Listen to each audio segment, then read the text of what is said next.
आज हम बात करने वाले हैं डेटा नॉर्मलाइजेशन के बारे में। देखिए, डेटा नॉर्मलाइजेशन का मतलब होता है सामान्यीकरण।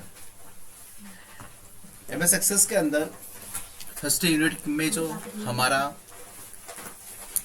पार्ट है जिसमें डेटा नॉर्मलाइजेशन के क्वेश्चन दे रखे हैं और काफी इंपॉर्टेंट पार्ट है डेटा नॉर्मलाइजेशन, क्योंकि आज के समय में जो भी बड़े एग्जाम होते हैं जैसे रेलवे, बैंकिंग, पीईबी के एग्जाम की हम बात कर लें, टीचर्स के एग्जाम की हम बात कर लें, ये सभी एग्जाम यानी कि ऑनलाइन प्रोसेस जो एग्जाम के अंदर होती है, उन सभी एग्जाम की यदि आप बात करें तो सभी एग्जाम की जो कट ऑफ होते हैं, जो डिक्लेरेशन होते हैं, वो कहीं ना कहीं डेटा नॉर्मलाइजेशन प्रोसेस के अंतर्गत ही डिक्लेयर किए जाते हैं।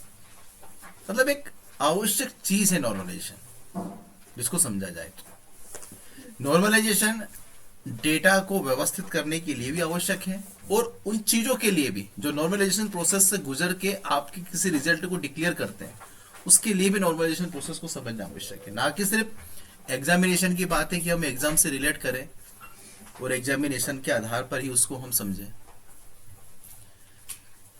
आगे जाके भी आपको नॉर्मलाइजेशन का उपयोग कहीं ना कहीं होना है। चलो आगे चलते हैं। नॉर्मलाइजेशन का हिंदी अर्थ होता है सामान्यीकरण प्रक्रिया। इसको आप समझ सकते हो। What is this normalisation? Normalisation है क्या? यदि हम इसको दो डेफिनेशन के अंतर्गत हमने इसको बांटा है, दोनों डेफिनेशन के अंतर्गत यहां से हम इसको समझते हैं। पहला डेफिनेशन जो दे रखा है वो दे रखा है किसी डेटाबेस को नॉर्मलाइज रूप से व्यवस्थित करने की प्रक्रिया नॉर्मलाइजेशन कहलाती है। अर्थात अनफॉर्मेटेड डेटा को फॉर्मेटेड रूप में बदलने की प्रक्रिया नॉर्मलाइजेशन कहलाता है। अब यहां पे जो फर्स्ट डेफिनेशन आपको मिलता है वो है नॉर्मलाइज प्रोसेस के अंतर्गत डेटा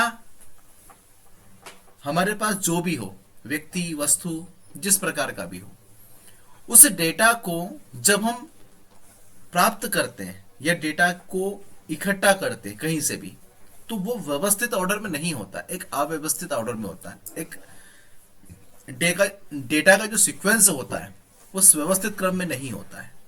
डेटा जिस रूप में हमें आता है हम उसी रूप में उसे एंटर करते चले जाते हैं, और वो जो डेटा होता है उस डेटा के अंदर से किसी भी यूजफुल इंफॉर्मेशन को जब हमें प्राप्त करना होता है तो वो इंफॉर्मेशन हमें उस तरीके से मिल नहीं पाती जिस तरीके से हम उसे इकट्ठा करना चाहते हैं।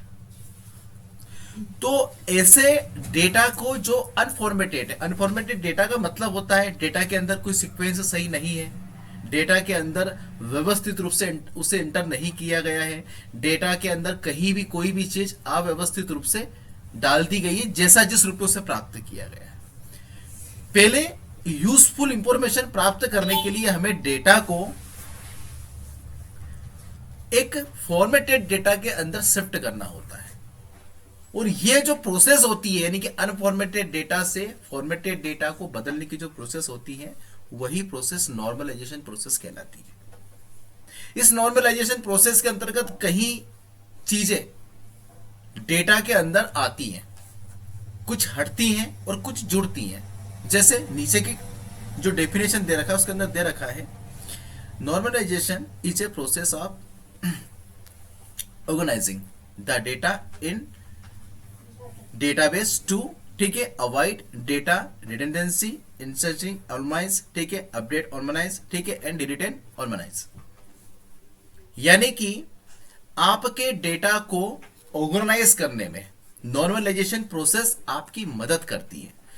इस ऑर्गेनाइज प्रोसेस के अंतर्गत डेटा की रिडंडेंसी, इसका मतलब होता है डेटा के अंदर डेटा का जो दोहराव होता है जिसे कहते हैं डुप्लीकेट डेटा, उसको हटाना।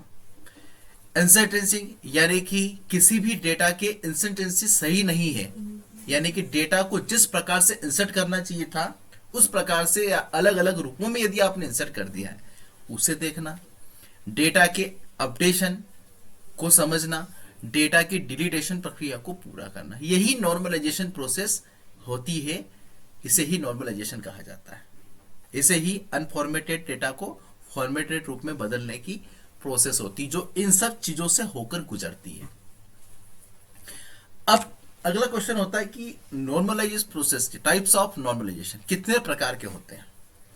तो नॉर्मलाइजेशन की हम बात करें तो कुल 6 प्रकार के नॉर्मलाइजेशन होते हैं, जिसके अंदर फर्स्ट एनएफ यानी कि फर्स्ट नॉर्मलाइजेशन, सेकंड एनएफ यानी कि second normalisation, third NF third normalisation, और चौथा जो होता है वो बीसीएनएफ रहता है, यानी कि बाइस कोडेड नॉर्मलाइजेशन होता है। ये एक वैज्ञानिक है, ठीक है, जिसके नाम के आधार पर फोर्थ एनएफ का नाम दिया गया है। फिफ्थ जो होता है वो फोर्थ एनएफ रहता है, और सिक्स जो होता है वो फिफ्थ एनएफ होता है। ये कुल 6 नॉर्मलाइजेशन होते हैं। किसी भी डेटा को व्यवस्थित क्रम में जुटाने इकट्ठा करने के लिए हमें डेटा को इन 6 प्रोसेस से होके गुजारना होता है। यह सभी डेटा के अंदर इन 6 प्रोसेस लगे, ये बात भी सत्य नहीं है। कुछ data first, second and third NF process के बाद ही ठीक हो जाते हैं। इस नॉर्मलाइजेशन प्रोसेस के अंदर first, second, third NF process सबसे ज्यादा इंपॉर्टेंट होती है। उसकी बाद की प्रोसेस को समझना आसान हो जाता है इन तीनों प्रोसेस के बाद।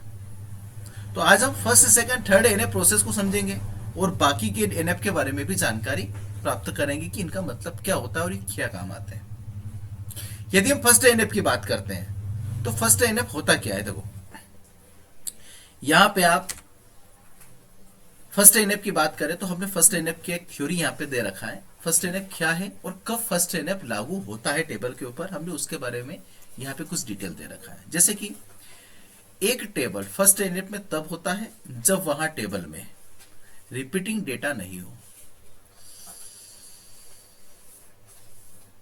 रिपीटिंग डेटा नहीं हो अर्थात एक टेबल अनफॉर्मेटेड टेबल में से रिपीटिंग कॉलम या फील्ड को हटाकर इनको एक अलग टेबल में रख देते हैं। ठीक है, ये टेबल मेन टेबल पर निर्भर होती है जिसमें से इन टेबल के ड्राइव किया जा सके। ठीक है, इन टेबल्स की पेरेंट की का पार्ट होना आवश्यक है ताकि पेरेंट की को ड्राइव टेबल्स एक दूसरे के साथ संबंधित हो सके। फर्स्ट एनएफ का यह पहला नियम और शर्त है। क्या शर्त है? एक टेबल में रिपीटिंग कॉलम या फील्ड नहीं होने चाहिए। यानी कि रिपीटिंग का मतलब होता है डेटा का दोहराव नहीं होना चाहिए और एक ही कॉलम के अंदर एक से ज्यादा डेटा टाइप्स नहीं होने चाहिए, या एक कॉलम के अंदर एक से ज्यादा डेटा। जैसे कि उदाहरण के लिए आप एक कोर्स कर रहे हो डीसीए और पीजीडीसीए, तो डीसीए और पीजीडीसीए के साथ में हम कर रहे हैं डीसीए प्लस सीपीसीटी। तो आपने डीसीए कामा सीपीसीटी दे दिया, तो इसे कहते हैं एक ही फील्ड के अंदर दो कोर्स के दोहराव। आपने दो कोर्सों का जिक्र एक ही फील्ड में कर दिया, ऐसा नहीं होना चाहिए। दूसरी बात, रिपीट, वही डेटा बार बार रिपीट हो। जैसा मान लीजिए कि हमने किसी एक का नाम ले दिया फिर वही डुप्लीकेसी हमने उसमें डाल दी, तो ये भी नहीं होना चाहिए, इसको भी हटाना होगा। इसके लिए हमें एक अलग टेबल का निर्माण करना होता है। हमारा जो मेन टेबल रहता है वो अपनी जगह पर रहता है। फर्स्ट एनएफ में फर्स्ट एनएफ के अंतर्गत हमें एक नए टेबल का निर्माण करना होता है, लेकिन जो नया टेबल बनता है वहां पहले वाले टेबल से निर्भर करता है, यानी कि उसकी निर्भरता फर्स्ट टेबल से जुड़ी होती है, जिसे हम ड्रॉ टेबल कहते हैं। यानी कि हमने एक अलग टेबल ड्रॉ कर लिया, बना लिया।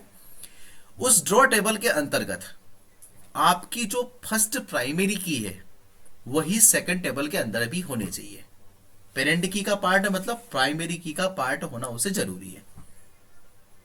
दूसरी बात, वो दोनों एक दूसरे पर निर्भर करती हो, यानी कि फर्स्ट टेबल के अंदर जो प्राइमरी की होगी वो पूरे डेटा को रिप्रेजेंट करती है और वही प्राइमरी की सेकंड टेबल के डेटा को भी रिप्रेजेंट करेगी। जैसे कि हम इसे इस एग्जांपल के साथ समझ सकते हैं। हमने यहां पे दो टेबल बना रखे हैं, इसमें थोड़ा मिस्टेक है टेबल के अंदर, आप थोड़ा सा समझ के चलिएगा, बनाने में गलती हो गई है, वो मैं डिक्लेयर कर देता हूं पहले। देखिए, हमारे पास हेड ऑफ डिपार्टमेंट और हेड ऑफ डिपार्टमेंट के द्वारा संचालित किए जाने वाले कोर्स की एक लिस्ट है। हेड ऑफ डिपार्टमेंट के अंदर हमने सबसे पहले यहां पे एक नाम ले रखा है, राम वर्मा, दिनेश सिंह और प्रिया सोनी। ठीक है, उनके द्वारा जो हेड जो डिपार्टमेंट वो संभाल रहे, हिंदी एंड इंग्लिश राम कुमार जी के द्वारा संभाले जा रहे हैं, दिनेश जी के द्वारा बायो और मैथमेटिक्स, और प्रिया जी के द्वारा कॉमर्स एंड आर्ट संभाले जा रहे हैं। ठीक है, पहली शर्त हमारी क्या थी इसके अंतर्गत कि अनफॉर्मेटेबल डेटा। देखो अनफॉर्मेटेबल का मतलब क्या होता है, जो डेटा होता है वो यहां से अनफॉर्मेटेबल डेटा के अंदर कॉलम जो है एक ही फील्ड में, कॉलम रिपीटिंग नहीं होना चाहिए। तो यहां पे पहली चीज हो रही है कि एक ही फील्ड है, यानी कि कोर्स वाली फील्ड में दो कोर्स आ रहे हैं। पहली गलती है जो इसको नॉर्मलाइजेशन फॉर्म के अंतर्गत बता रही कि ये एक अननॉर्मलाइजेशन टेबल है, क्योंकि इसमें एक ही कॉलम में दो कोर्स के जिक्र किए गए। दूसरी बात, जब हम टेबल नहीं बनाएंगे, यानी कि एक नए टेबल, ये जो टेबल है हमने एक नए टेबल का यहां से निर्माण किया, इस टेबल के अंतर्गत इसमें लिखा हुआ है क्लियर कि आपके जो टेबल की पेरेंट की है, हम इसे प्राइमरी जोन मान लेते हैं। चलो कि हमारा जो डिपार्टमेंट है हमने इसको प्राइमरी जोन मान लिया, वो सेकंड टेबल में होना जरूरी है जो दे रखा है। Head of department first table में और सेकंड टेबल में, दोनों में दे रखा है। ठीक है, अब हमने इसके अंदर जो डेटा का जो दोहराव था, यानी कि यहां से हम इसको अगर देखें, इसके अंदर एक चीज दे रखी है कि जो रिपीटिंग कॉलम थे, हमने उसको हटाने के लिए या सेकंड एनएफ में लाने के लिए हमने क्या किया कि यहां पे हमने कोर्स 1 और कोर्स 2 की दो फील्ड हमने बना दी, जिससे कि हमारे डेटा के सीक्वेंस व्यवस्थित हो गए। यानी कि राम कुमार जी के द्वारा मैथ और इंग्लिश, ठीक है, बायो एंड हिंदी, प्रिया के द्वारा कॉमर्स एंड आर्ट, दोनों ही संचालित किए जाते हैं। हमने इसको सीक्वेंस दे दिया, तो ये हमारा टेबल हो गया यहाँ पे फर्स्ट एनएफ टेबल, यानी कि एक अननॉर्मलाइजेशन टेबल को हमने नॉर्मलाइजेशन टेबल के अंदर कन्वर्ट कर दिया, जो हमारे फर्स्ट एनएफ की सभी शर्तों को पूरा करता है। ठीक है, ये आपका फर्स्ट एनएफ यहाँ पे कंप्लीट होता है। और जो भी हमने शर्त यहाँ पे लिखी, पेरेंटिंग की होनी चाहिए भैया, हमने इससे पेरेंटिंग की मान के चला, जो फर्स्ट और सेकंड टेबल में होना चाहिए। डेटा के दोहराव नहीं होने चाहिए भैया, तो हमने एक कॉलम के अंदर के जो डेटा के दोहराव हो रहे थे उनको यहां से हमने अलग अलग कर दिया। ठीक है, यहां से हमने इनके दोहराव को भी हटा दिया। तो ये हमारा फर्स्ट एनएफ होता है। अब हम बात करते हैं सेकंड एनएफ की। एक टेबल सेकंड एनएफ में तब होती है जब वह फर्स्ट एनएफ की सभी शर्तों को पूर्ण करती है। दूसरा, नॉन की प्राइमरी फील्ड पर डिपेंड होती है और फुली डिपेंड होती है। केवल बात डिपेंड की नहीं, फुली डिपेंड होती है की बात की गई है। इस तरह हम प्राइमरी की फील्ड एवं नॉन की फील्ड को अलग करके सेकंड एनएफ प्राप्त करेंगे। अब एक सवाल उठता है कि नॉन की फील्ड क्या होती है। ठीक है, प्राइमरी तो आपको पता है। अच्छा, प्राइमरी भी कब होती है? प्राइमरी, ये हमने यहाँ पे सेकंड एनएफ के लिए एक टेबल का निर्माण किया है और इसमें हम प्राइमरी और नॉन की दोनों को समझेंगे और सेकंड एनएफ की जो शर्त होती है उसके आधार पर हम एक टेबल का निर्माण करेंगे। पहली चीज, पहला लिखा हुआ है फर्स्ट एनएफ की सभी शर्तों से मतलब होता है फर्स्ट एनएफ का रिकॉर्ड सेकंड टेबल में होना जरूरी, जो कि हमने कोर्स नेम से लिया, क्योंकि यही कोर्स फर्स्ट एनएफ में और वही कोर्स सेकंड एनएफ में भी है, मैथमेटिक्स बायो और कॉमर्स।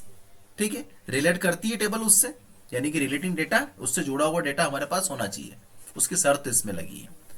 दूसरी चीज, प्राइमरी की के ऊपर सारी नॉन प्राइमरी की डिपेंड होनी चाहिए। देखो प्राइमरी क्या होता है, प्राइमरी का पहला, इस फील्ड को हम प्राइमरी जोन यहां से घोषित कर रहे हैं, ये हमारा प्राइमरी है। क्यों कर रहे हैं? क्योंकि इसमें प्राइमरी के गुण है। प्राइमरी का गुण क्या होता है कि कोई भी डेटा, मतलब जैसे मान लीजिए कोई भी, जैसे कोर्स का कोड है, कोई भी कोर्स कोड रिपीट नहीं होना चाहिए। पहला नियम, कोर्स कोड रिपीट हो रहा है क्या? हर एक कोर्स का सेपरेट कोड हमने दे रखा है, 101, 102 और 103। सी का मतलब होता है कोर्स से।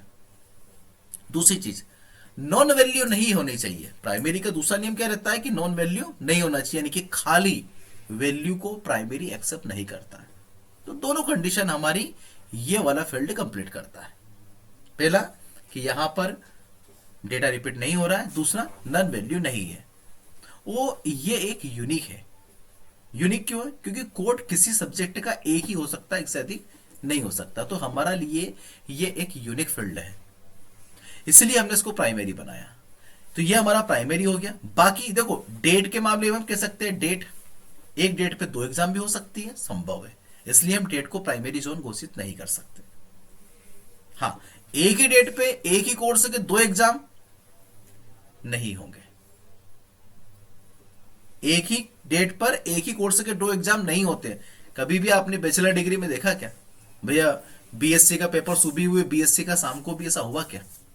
एक ही फ्लो में सारे पेपर होते हैं, चाहे वो उसके लिए कितने ही सेंटर अलॉट करने पड़े यूनिवर्सिटी को, पर ऐसा कभी भी नहीं करती यूनिवर्सिटी। पहला नियम। दूसरा, नॉन प्राइमरी की। प्राइमरी की के अलावा टेबल में जो फील्ड होती हैं, जैसे कि as a capacity, as a room and seat and course का नियम, ये सब नॉन प्राइमरी की है। प्राइमरी की के अलावा टेबल के अंदर जो भी फील्ड होती है वो नॉन की कहलाती है।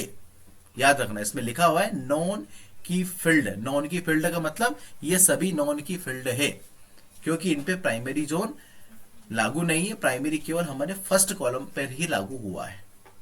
दूसरा नियम क्या कहता है कि वो उस पर फुली डिपेंडेबल होनी चाहिए, यानी कि कोर्स कोड से हम कोर्स की डिटेल निकाल सकते हैं। सत्य है, एक कोर्स कोड से हम कोर्स की सारी डिटेल को प्राप्त कर सकते हैं। जैसे कि ईएमपी, हमने जब एमएस एक्सेस में हमने देखा था कि हमने एक ईएमपी आईडी से ईएमपी की पूरी डिटेल निकाली थी।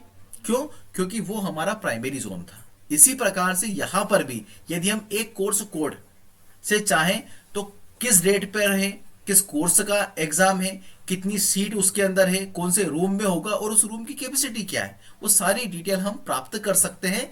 तो ये सारे के सारे फील्ड इस प्राइमरी पर इस तरह से निर्भर कर रहे हैं। ठीक है, तो हमारी जो दूसरी शर्त थी कि नॉन की फील्ड उस पर डिपेंडेबल होनी चाहिए, तो ये सारे की सारी नॉन की फील्ड इसके ऊपर डिपेंडेबल है और फुल्ली डिपेंडेबल है। लेकिन ये एक अन नॉर्मलाइजेशन टेबल है, इसको आप नॉर्मलाइजेशन टेबल नहीं कह सकते। ये नॉर्मलाइजेशन टेबल तब होगी जबकि उसको नॉर्मलाइजेशन के अंतर्गत आप डेटा को व्यवस्थित रूप में रखेंगे, क्योंकि नॉर्मलाइजेशन का मतलब क्या होता है, अव्यवस्थित डेटा को व्यवस्थित रूप में डालना। तो यहां पर जो हमारा डेटा है ये अव्यवस्थित फॉर्म में, इसे हम व्यवस्थित फॉर्म में करेंगे। कैसे? हम कोर्स कोड और कोर्स के नेम को एक सेपरेट टेबल में रखेंगे और नॉन की फील्ड को उस टेबल से हम अलग कर देते हैं। नॉन की फील्ड, ये हमारी नॉन की फील्ड है जिसमें कैपेसिटी, रूम, सीट और किस डेट पे वो एग्जाम होना है। क्योंकि देखो, कोर्स कोड और कोर्स को हमने एक साथ इसलिए रखा है क्योंकि जो कोड है वो उसी कोर्स का है, इसलिए ये दोनों साथ हो रहेंगे। बाकी डिटेल इससे अलग हो जाती है कि किस डेट पर रहेगा, कितनी सीट पर है, किस रूम पर है और कितनी कैपेसिटी का रूम है, वो हम उसे अलग कर देते हैं। तो दूसरा नियम क्या था इसके अंदर कि यहां पर वो इंडिपेंडेंट है, जैसे कि यहां पे डिपेंड है, अर्थात डिपेंड नहीं, सॉरी थर्ड एनएफ पे चले गए, अर्थात प्राइमरी। नियम क्या कहता है इसके अंदर, इस तरह से प्राइमरी जो हमारा फील्ड होता है एवं नॉन की फील्ड को हम अलग अलग करके सेकंड एनएफ को प्राप्त करेंगे। तो हमने इसके अंतर्गत इन दोनों को अलग कर दिया। ठीक है, इस तरह से हम सेकंड एनएफ प्राप्त कर लेंगे। ठीक है, अब हम चलते हैं थर्ड एनएफ की तरफ। हमारा फर्स्ट एनएफ कंप्लीट हुआ। थर्ड एनएफ की शर्त क्या कहती है? एक थर्ड एनएफ फॉर्म में तभी हो सकता है जब वहां second NF, sorry first NF second NF की शर्तों को पूर्ण करती है। ठीक है, दूसरा, नॉन की फील्ड, याद रखना इसमें एक कंडीशन दे रखी, नॉन की फील्ड दूसरी टेबल के नॉन की फील्ड पर डिपेंड नहीं करती है, करती हो, अर्थात वो इंडिपेंडेंट हो, तभी थर्ड एनएफ हो सकता है। नियम है, उस इस नियम का अनुसरण करते हुए ही डेटा व्यवस्थित फॉर्मेट में जाता है, इन नियमों के आधार पर ही। अब क्या ये नियम हम लगा सकते हैं हमारे थर्ड एनएफ में? क्या हम फर्स्ट एनएफ के रिकॉर्ड और सेकंड एनएफ के रिकॉर्ड को थर्ड एनएफ में ला सकते हैं? और दूसरी बात उसमें कही है, नॉन की फील्ड तो आपको समझ में आ गया होगा, वहां फील्ड जिसमें प्राइमरी जोन नहीं हो, जो प्राइमरी जोन के अलावा हो, वो नॉन की है। तो यहां पे हमने एक second NF, sorry third NF के लिए एक टेबल यहां पे बना रखा है, इसको जरा आप ध्यान से देखिएगा। पहला नियम था फर्स्ट एनएफ और सेकंड एनएफ, तो याद रखिए आप, हमने टेबल नंबर थर्ड में सेकंड एनएफ और फर्स्ट एनएफ की दोनों की फील्ड को लिया है। कोर्स हमारा सेकंड एनएफ में है और डिपार्टमेंट हमारा फर्स्ट एनएफ में। सत्य है, कोर्स जो है हमारा वो सेकंड एनएफ का है और डिपार्टमेंट हमारा थर्ड एनएफ का है, तो फर्स्ट और सेकंड दोनों के फील्ड हमें यहाँ मिल गए। ठीक है, यानी कि यहाँ पे शर्त को पूरा करता है, तो दोनों की फील्ड अगर है तो वो शर्त उस पर लगेगी। दूसरी बात दे रखा है कि दोनों नॉन की फील्ड डिपेंड नहीं करती हो, यानी कि कहने का मतलब इस टेबल को आप ध्यान से समझिएगा। ईएमपी का आईडी, ईएमपी का नेम, कौन सा कोर्स पढ़ा रहे हैं और किस डिपोर्ट उसका हेड ऑफ डिपार्टमेंट क्या है। देखो ये हमारे कर्मचारी है और ये हमारे बॉस है। मैथ जो होता है, बायो जो होता है, कॉमर्स होता है, ये हमारे कोर्स के साथ डिपार्टमेंट भी है। मैथमेटिक्स डिपार्टमेंट है, बायो भी डिपार्टमेंट है और कोर्स भी एक डिपार्टमेंट है। इस डिपार्टमेंट के हेड राम कुमार, दिनेश सिंह और प्रिया सोनी। यहाँ पे गलती से प्रिया सोनी को हमने एक बार और रिपीट कर दिया है, आप इसे और कोई पर्सन समझ लीजिए कुछ देर के लिए। यहाँ पे हमारे जो ईएमपी है उनके कोड है 101, 102 और 103 और उनके नेम है रोहित शर्मा, मोहित वर्मा और प्रिया सोनी। ये हमारे कर्मचारी के नेम है और ये हमारे बॉस के नेम है। अब उसमें शर्त क्या दे रखी है कि एक दूसरे पे डिपेंड नहीं होना चाहिए, इंडिपेंडेंट होना चाहिए। अब इंडिपेंडेंट से मतलब क्या, यदि मैं इसको यहां से हटा भी देता हूं उदाहरण के लिए, तो मैथमेटिक और बायो और यहां पे कॉमर्स लिखे होने से क्या मेरे डिपार्टमेंट के बॉस के नाम मुझे पता नहीं चलेंगे? चलेंगे। क्यों? क्योंकि वो हेड ऑफ डिपार्टमेंट है। अगर मैथमेटिक्स का हेड ऑफ डिपार्टमेंट मुझे इन दोनों के बिना भी निकालना पड़े तो मैं मैथमेटिक्स से ही याद कर सकता हूं कि वो राम कुमार जी है। दूसरी बात, हेड ऑफ डिपार्टमेंट नहीं होने से क्या मेरी ईएमपी नहीं निकल पाएंगे क्या? यदि मैथमेटिक्स है तो मैं 101 जो ईएमपी का कोड है रोहित शर्मा, उससे मैं ये पता लगा लूंगा कि ये मैथमेटिक्स के टीचर है, यानी कि ये दोनों एक दूसरे से डिपेंडेबल नहीं है। इसके नहीं होने से इसकी वैल्यू पे कोई इफेक्ट नहीं आएगा, इसके नहीं होने से इसकी वैल्यू पे कोई इफेक्ट नहीं आएगा। डिपेंडेबल नहीं है, यानी कि हेड ऑफ डिपार्टमेंट नहीं होने से क्या मैं ईएमपी का डिटेल नहीं निकाल सकता? और ईएमपी के डिपार्टमेंट नहीं होने से क्या मैं हेड ऑफ डिपार्टमेंट नहीं निकाल सकता? निकाल सकता हूं। टेबल में ऐसी कंडीशन दे रखी है। हाँ, होना चाहिए कुछ, तो वो होना चाहिए कोर्स, एक कॉमन वैल्यू जरूर है, बाकी ये एक दूसरे से निर्भर नहीं करते। इसी तरह से इस टेबल के अंदर हमने इसको, ये हमारा थर्ड अननॉर्मलाइजेशन टेबल है, इसको हमने नॉर्मलाइजेशन फॉर्म में इस तरह से बांट रखा है कि हमने ईएमपी का आईडी, ईएमपी का नेम और ईएमपी का जो कोर्स है वो हमने एक टेबल में कर दिया, ताकि हम ईएमपी की आईडी से ईएमपी का नाम और उसका कोर्स ज्ञात कर सके। दूसरा, हमने सेकंड टेबल के अंदर, इसके अंदर ही हमने कोर्स और डिपार्टमेंट को अलग बांट रखा है, ताकि हम यहाँ पे कोर्स से उसके डिपार्टमेंट के हेड का नाम को पता कर सके कि कौन सा एचओडी, कौन सा डिपार्टमेंट ऑफ हेड है जो कि मैथमेटिक्स के अंतर्गत आता है। तो थर्ड एनएफ के जो हमारी शर्त है वो अब यहाँ पे पूरी तरह से पूर्ण कर रहे हैं। पहली चीज, सेकंड एनएफ, फर्स्ट और सेकंड एनएफ के दोनों के शर्त कंडीशन यानी कि फील्ड उसके अंदर मिलती है। तीसरा, हमें नॉन की फील्ड एक दूसरे के ऊपर डिपेंडेबल नहीं है, अर्थात वो इंडिपेंडेंट है, उसके होने से उस पर या उसके होने से उस पर कोई फर्क नहीं आ रहा है। ठीक है, तभी हम थर्ड एनएफ पे प्रवेश कर पाएंगे। यह हो गया हमारा थर्ड एनएफ।